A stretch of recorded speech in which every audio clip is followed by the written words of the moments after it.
Concrètement, ce qui se passe dans la vie des gens, c'est que leur puissance intérieure est détournée par le mental. Une partie de cette puissance intérieure donc est détournée par ce mental, et cette partie qui est détournée et qui va écouter les conneries du mental s'appelle l'ego. L'ego, c'est cette sensation d'individualisme, cette sensation de séparation par rapport au monde extérieur. C'est-à-dire que tu regardes cette vidéo, tu te dis je suis séparé de David. David ne peut pas faire quelque chose à distance, il ne peut pas y avoir de changement. J'ai besoin de comprendre les choses pour savoir comment ça fonctionne.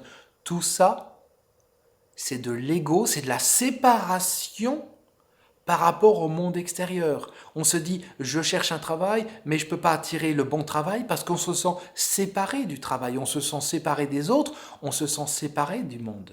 On se dit, je ne peux pas attirer la bonne personne, la bonne relation. Tiens, la personne qu'il me faut, elle habite à l'autre bout du monde. Je ne pourrai jamais l'attirer, je ne pourrai jamais la trouver parce qu'on se sent séparé du monde extérieur. Et cette séparation, c'est une illusion, ça s'appelle l'ego.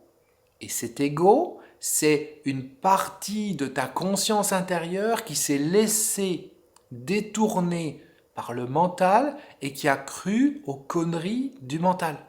Regarde les personnes qui ont le plus d'ego autour de toi ou les personnes que tu peux voir à la télévision qui ont le plus d'ego et tu verras que ce sont des personnes qui sont totalement déconnectées du monde extérieur, de la réalité, qui sont dans leur petit monde et surtout qui ont un profond mal-être intérieur qu'ils essayent de compenser en achetant le maximum de choses, en s'affichant sur les réseaux sociaux, en essayant d'avoir la plus belle voiture que le voisin, en ayant les plus beaux vêtements, etc. etc. Cette notion de moi-je, moi-je, moi-je, parce que ces personnes ont un vrai mal-être intérieur et ce mal-être intérieur, il vient de la déconnexion de leur puissance intérieure. Et ça, c'est de la faute du mental.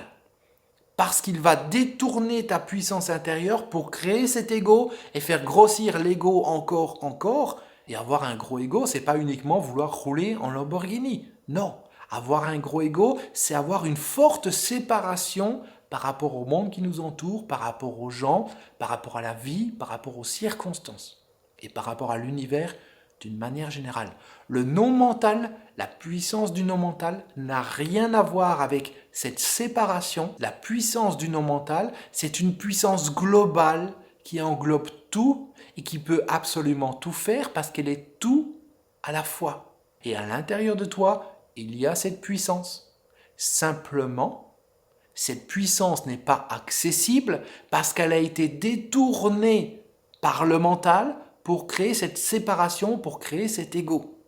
Et donc, quand tu veux obtenir des changements dans ta vie, tu cherches à les obtenir dans ce contexte, dans cette illusion de séparation par rapport au monde extérieur et dans cette illusion de ton mental qui te dit « ça c'est possible, ça ce n'est pas possible ».